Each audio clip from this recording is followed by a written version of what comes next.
Hello les pros et les membres de la formation Pro-Skate. Alors aujourd'hui donc on se retrouve dans une vidéo juste pour voir comment faire un rail et vous expliquer comment on a fait pour faire donc ce rail. Alors on avait déjà testé donc des rails à Castorama et le problème des rails à Castorama c'était que c'était beaucoup trop cher pour la longueur. Donc on va vous recommander de trouver des fournisseurs de métaux. Donc essayez de trouver par chez vous.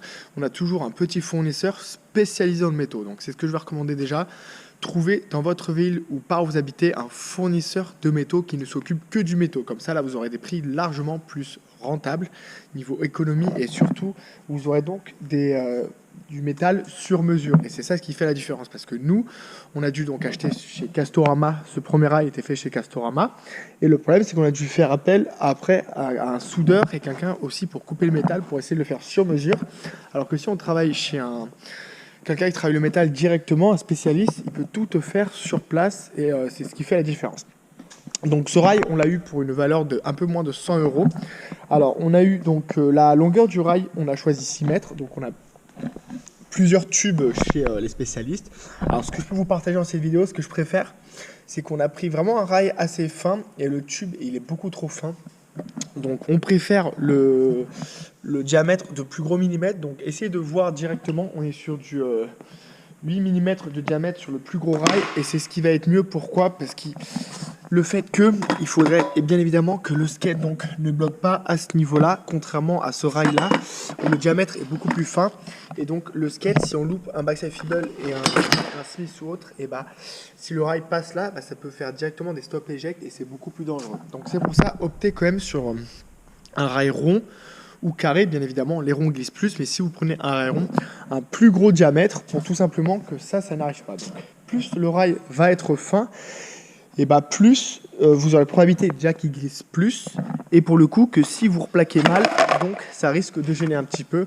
On peut vous montrer donc sur ce rail, là on est sur un rail carré aussi qu'on a pris donc chez Castorama, on connaissait pas encore le fournisseur qu'on avait les prix en promotion. Le rail carré, donc c'est limite pour que ça passe. C'est pour ça que c'est quand même un petit peu dangereux. Et c'est pas aussi également ce que je vais vous recommander. Donc je vais quand même plus vous recommander de prendre des diamètres assez gros. On a le rail donc Decathlon qui est chez Decathlon qu'on a pu donc recevoir lors des dernières vidéos YouTube, qui est assez large. Et la différence de ce rail, c'est qu'au moins le skate ne va pas bloquer. Par contre, il est vendu à 80 € sur un rail. Et je vais recommander d'en prendre deux parce que c'est beaucoup trop court. On est à même pas 1,50 m de largeur. Donc sur deux cumulés, ça fait 3 mètres. Ça va être donc le street minimum. Donc ça, c'est pour ce qui est du rail. Ensuite, ce qu'on va pouvoir vous recommander, quand vous prenez des rails, il faut obligatoirement mettre un pied au milieu pour que quand vous commencez à le prendre au milieu, donc le pied supporte la force avec le pied. Et plus votre rail va être long, plus il va falloir mettre des pieds donc pour que ça supporte bien la force au milieu. On avait déjà essayé donc sur les rails à pas mettre au milieu et c'est ce qui a fait que le rail s'est un peu tordu. Donc c'est pour ça qu'on a dû mettre des pieds au milieu. Ce que je peux vous recommander donc quand vous faites les achats pour créer des rails chez le fournisseur, ce que je vais vous recommander donc c'est mettre 15 cm, c'est le plus débutant, donc 15 cm c'est ce qu'on a eu là. C'est pas très grand 15 cm, mais c'est plus pour les débutants. Et si vraiment vous voulez un rail donc pas mal, on peut commencer direct des 25 cm. Donc là on est sur du 15 cm, après on est sur du 25 cm de hauteur. Donc vous pourrez demander chez le ferronnier sur mesure quand vous faites le rail. 15 cm ça va être bas. Donc ça dépend vraiment de ce que vous voulez faire. Après 15 cm pour apprendre des nouvelles figures, donc vu que c'est plus bas, c'est plus facile. Donc je peux vous recommander ça. Et les pieds en 25 cm vont être plus élevés. Donc vous pouvez mettre en commentaire de cette vidéo donc, directement pour que je vous oriente avec votre niveau, ce qui est préférable pour vous. Donc ça c'est ce qui est des pieds. Ensuite, le défaut qu'on a eu sur nos rails, c'est que ce qui en est des pieds, donc c'est beaucoup trop large. Donc le problème, c'est que quand on fait des gros backtails, des gros no slides sur le rail, vu qu'on a mis des pieds donc trop larges, et bah le Trucks a tendance donc à la roue à bloquer. Là, on peut voir quand on est bien calé sur le rail, la roue là elle bloque et du coup ça nous fait des stops. Donc ça c'est aussi un défaut qu'on pourrait corriger donc sur les prochains rails. Et pareil pour vous, essayez de prendre des pieds fins de façon à que ça ne dépasse pas ici et que les roues ne tapent pas quand on se cale en no slide et backtail. Donc c'est que les tails et les noses, que ce soit les blunts ou des front blunts qui vont bloquer, pas les backboards, mais c'est uniquement ce qui est tail et nose.